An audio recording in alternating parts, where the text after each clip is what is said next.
Et bonjour à tous, ravi de vous retrouver pour l'émission du mercredi 19 juin 2024. On se retrouve avec un BTC en léger positif, 65 500 ce matin, mais c'est surtout du côté de Ether que ça se passe, puisqu'il reprend 3,5% sur les dernières 12 heures globalement, avec 3 560 $ ce matin au moment où j'enregistre l'émission, et on y revient dans un instant. Plus 4% pour Solana, 3% pour Dogecoin, on a 5% pour Cardano, Shiba. C'est également le cas de Chainlink, on a Uniswap qui est exactement pareil, 5% pour NIR et pour Polygon, PP qui reprend 12%, 4% pour Ethereum classique, 10% pour Render, 8% pour Fetchai, 5,62 pour Hedera Hgraph, on a 13% pour MakerDAO, 20% pour le Lido token, complètement ouf ce pump, on a 2,36 $, 30% sur la semaine, 31% sur le mois, ça fait partie en ce moment de ceux qui sont le plus soutenus malgré tout dans ce top 50, et on clôture le top 50 justement avec VeChain, Arweave ou Floki Inu, Ondo qui se fait une place à la 49e place et le Notcoin qui s'est fait repousser depuis la 35-37e place, on était la dernière fois, et qui est pas très loin de sortir du top 50 à 1,5 milliard de capitalisation. Sur la map de liquidité, donc après être revenu chercher les 64-65, on est de retour dans ce méga no man's land qui est entre 64 et 72 000 $, donc ça fait une zone assez énorme où cet été on risque de faire le ping-pong et le yo-yo. En bas on peut venir visiter sous les 60 000 dans un premier temps et ensuite en direction des 52 voire 48 si vraiment ça se gâtait cet été. En haut, il faudra faire tomber les 72 000 pour espérer rallier 75-76 et par la suite les 80 000 $. L'action de prix en 4 heures qui est quand même toujours bien dégradée, on fait des points bas de plus en plus bas, donc on va voir ce que ça va donner avec une mèche récente qui était autour de 64 000. Malgré tout, on a le point bas ici du 1er mai 2024 qui est autour de 56 000 $. Donc pour l'instant, on n'a pas fait un nouveau point bas plus bas que le précédent, en tout cas quand on regarde d'un point de vue hebdo, mais d'un point de vue de la dégradation horaire et de la dégradation journalière, voilà, on est toujours dans un petit canal descendant ici, et on va voir donc ce que ça va donner pour cette deuxième partie du mois de juin. Le Crypto Fear and Greed pas très loin de repasser sur la neutralité à 64, et en ce moment, j'ai la sensation que de nouveau, on est dans un profond désintérêt pour le marché crypto. L'information du jour, donc, c'est la SEC qui abandonne les poursuites à l'encontre de Ethereum et de la fondation Consensus, donc qui a publié il y a 5 heures de temps tout simplement la décision et la lettre qu'a communiqué la SEC, le gendarme de la bourse des États-Unis, par rapport à Ethereum. Et aujourd'hui, donc, il pourrait être opportun de se positionner pour dire que oui, Ethereum est considéré à l'égal de Bitcoin, c'est-à-dire comme une commodité et non comme un titre financier, en anglais une security, c'est pour ça que vous verrez souvent passer ce mot, et donc c'est très positif pour la suite. Pourquoi ? Je suis allé un peu vite en besogne ici sur le post de ce matin en disant que globalement c'était très bon pour bon nombre de coins et tokens, puisque pour moi ça pourrait faire office de jurisprudence ce qui vient de se passer pour tous ceux qui avaient la même méthode de fonctionnement ou de financement, c'est-à-dire une ICO, puisque Ethereum a été mise sur le marché justement sous forme d'ICO, et ça s'était plutôt pas mal passé à l'époque. Là aujourd'hui, est-ce que XRP dans la foulée va finir de remporter toutes ces batailles aussi, et est-ce qu'ils vont abandonner tout simplement la possibilité de requalifier bon nombre de coins et de tokens? En tout cas, ça c'est très positif pour l'instant par rapport à tout l'écosystème des ERC20, mais surtout, voilà, est-ce que ça va faire office de jurisprudence? Je pense que ça pourrait être le cas. Et n'oublions pas aussi que récemment, il y avait eu le partage entre la CFTC, qui est un autre organisme de régulation aux États-Unis qui justement régule les commodités, et la SEC qui avait statué d'un commun accord que globalement, ils allaient se partager les tâches au niveau du marché et de l'écosystème crypto. Donc très très bonne nouvelle, comme le considérait Grégory Raymond, une victoire majeure pour l'écosystème, et un Ether qui désormais est un actif considéré comme une commodité par la SEC, par les États-Unis, et qui peut-être va permettre justement au moment où le trading Ethereum Spot va s'ouvrir de vraiment avoir quelque chose d'un peu plus appuyé, et qui pourrait aussi rebalancer. Souvenez-vous, récemment récemment les pronostics des différents analystes qui pensaient qu'on n'aurait que 20-25% des inflows de BTC sur Ethereum. On va peut-être en avoir au final un peu plus. Vous avez la vidéo des 4 ans de Bob Loukas par rapport au cycle en cours qui est disponible en clair sur YouTube, et c'est une bonne nouvelle puisque normalement ils ont un groupe payant avec Peter Brandt et quelques autres vieux de la vieille du trading et de la spéculation.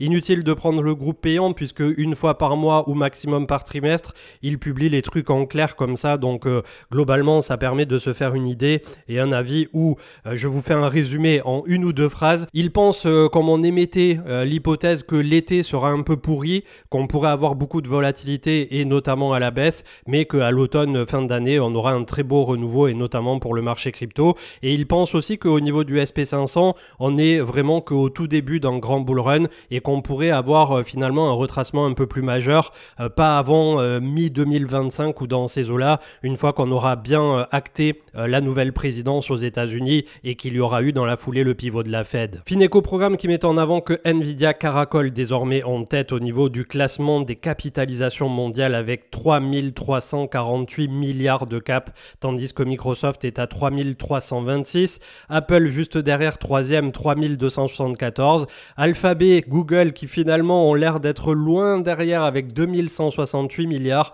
et enfin Amazon à la 5e place avec 1901 milliards. On avait DYDX qui lance son plus gros update, donc qui permet d'avoir les marchés isolés, le margin, etc. Donc c'était il y a 12 heures, petit à petit. On a pas mal de projets comme ça qui malgré tout génèrent du cash, peu importe la phase de marché, haussière ou baissière, et ça peut être intéressant de temps en temps pour ceux qui font notamment un peu de DeFi de jeter un coup d'œil de ce côté-là. Un très long post de Miles Dutcher qui a fait 1 million d'impressions d'ailleurs, avec l'amer constat de pourquoi on est en train de se faire diluer du côté des altcoins et pourquoi les altcoins ne performent pas sur ce cycle. Alors je vous invite à regarder le post dans son intégralité, il y a 20 ou 30 posts d'affilée, mais ça peut permettre effectivement de se faire un avis et une opinion sur ce qui est en train de se dérouler sur ce cycle. James Seyfarth qui mettait en avant qu'on pourrait avoir un dual Ethereum Bitcoin ETF, donc à voir ce que ça pourrait donner par la suite, puisque ça serait donc dans un premier temps autour de mars 2025 qu'on pourrait avoir la deadline qui serait approuvée ou non, et apparemment pour les analystes TradFi ça n'est pas une grosse surprise qu'on ait un merge aussi qui permettrait d'avoir comme ça un ratio entre Bitcoin et Ethereum pour un produit supplémentaire en fonction justement des prochaines approbations. Peter Brandt qui disait que le chart du Bitcoin pourrait ressembler à celui du Gold précédemment avec une épaule tête-épaule inversée en construction.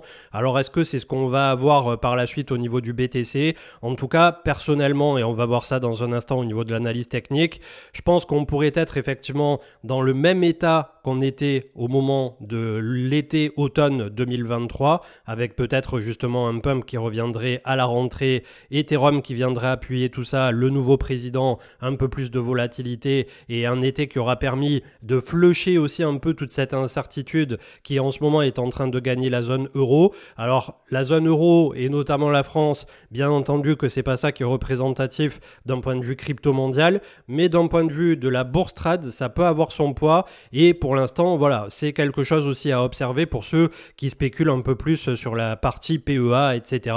À ceci près que en ce moment on a un marché américain qui est très résilient mais qui n'a toujours pas pivoté, contrairement à la BCE et justement la zone européenne.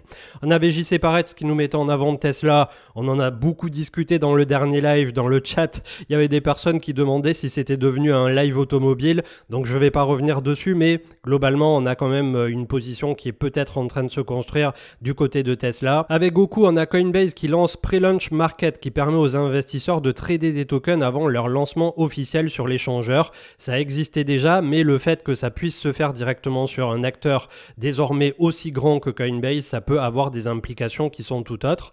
On avait avec Journal du Coin Tether qui annonce le lancement d'Alloy by Tether, un nouvel actif du numérique adossé à Tether Gold, mais pas que, puisqu'ils veulent aussi mettre dans la boucle potentiellement USDT. Donc je demande à voir dans la pratique comment ça pourra être mis en place. L'action de prix estivale, donc selon Bob Lucas, où on pourrait revenir, peu importe comment ça se comporte, autour de 60 000 $, justement, 60-61 000, ce qui voudrait dire qu'on ne referait pas un nouveau point bas. Là, ça a l'air quand même de plutôt pas mal défendre les 64-66. On va observer la clôture hebdomadaire, c'est ce qui comptera pour cette semaine.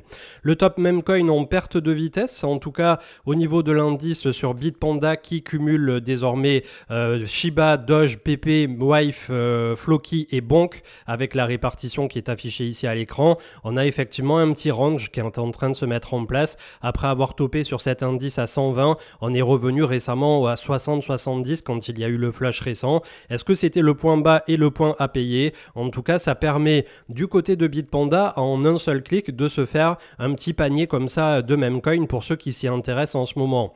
On avait un petit overview de ce qui s'est passé la semaine dernière et notamment les inflows, outflows avec The Trade Flow sur toujours un post qui est très intéressant à lire et je voulais clôturer au niveau donc de Tommy Douziak de Zone Bourse qui nous mettait en avant les portefeuilles des gros investisseurs, des gérants de portefeuille justement avec les répartitions. Donc il y a François Rochon de Giverny Capital avec le top 10 des holdings. On y retrouve notamment Berkshire Hathaway, Amtech, 5Bello, CarMax, Merkle, Meta, Eiko, Visa, Alphabet, NVR.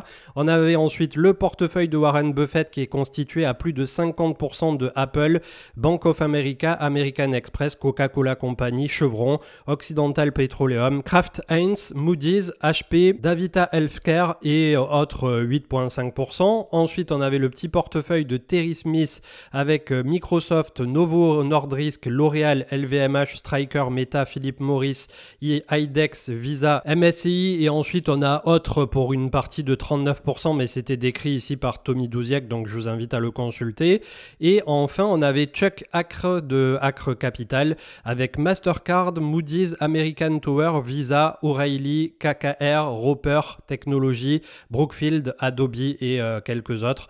Donc on voit qu'il y a pas mal de portefeuilles où revient notamment Visa pour le coup qui est aujourd'hui considéré comme le géant des paiements. Il y a bien entendu Mastercard en face, mais c'est vrai que je ne sais pas quelles sont les parts de marché exactement entre Visa et Mastercard, mais je suppose que Visa est quand même devant. Crypto Total 2336 milliards, toujours dans ce qu'il pourrait s'apparenter justement à l'été-automne 2023. Donc j'espère vivement que c'est bel et bien ça et qu'on n'est pas dans une préphase de distribution comme on l'était en mai 2021 bien entendu. On a quand même un momentum MACD qui s'est bien affaibli en journalier, on revient sur la zone neutre ici, on est en décélération baissière, donc j'espère que cet été on va continuer exactement comme disait Bob Lucas à faire le yo-yo tout simplement. Le Crypto Total 2 des alts qui a break un petit triangle ici de contraction par le bas qu'on est en train de retest, à voir aussi si on arrive à tenir finalement avec enfin des bonnes nouvelles de la part de la réglementation et notamment du côté de Ethereum qui devrait avoir un bon coup de boost avec tout ça. 607 milliards pour le Crypto Total 3 qui sont revenus chercher la mèche récente d'avril 2024 ici. Est-ce qu'on est en train de faire un gros support autour des 570 milliards? En tout cas, ça en a l'air. 32 Ethers pour un nœud valent aujourd'hui 114 000 $. Quand on regarde le Bitcoin à 65 600, c'est le statu quo. On est vraiment là dans un range, on ne peut pas dire autrement. On a la volatilité qui s'est complètement cassée, les oscillateurs qui sont en train de se reset. Donc c'est plutôt en soi une bonne nouvelle pour attaquer dans un bon alignement des planètes la rentrée finalement d'un point de vue spéculatif. Le SP500 qui continue de s'envoler, proche des 5500 points. Rien n'a l'air de vouloir l'arrêter, si ce n'est que là on a quand même un RSI qui est largement suracheté et que tôt ou tard on continuera d'avoir des petits retracements, des petits accidents qui devraient arriver à intervenir entre le Q3 et Q4 2024 à partir du moment où la Fed va annoncer son pivot.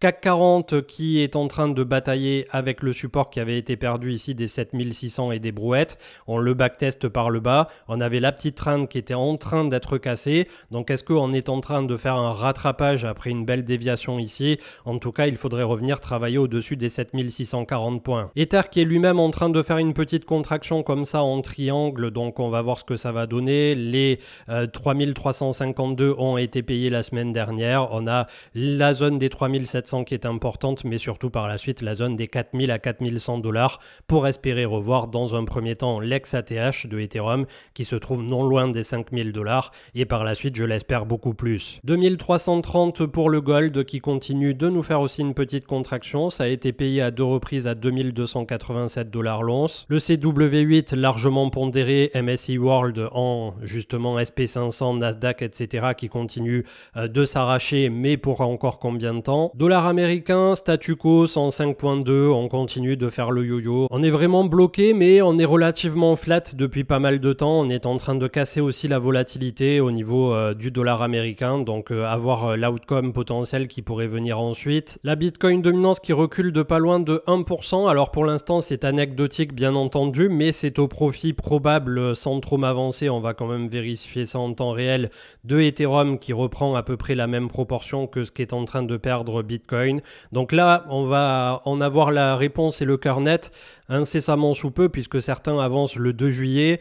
Quand bien même ça se ferait qu'en août, on n'est plus à ça près, j'ai envie de vous dire, et on devrait avoir une vraie réponse de ce que compte faire le marché par rapport à Ethereum. Si ça se passe moyennement, on aura toujours un peu de fric qui viendra sur Ethereum, c'est positif.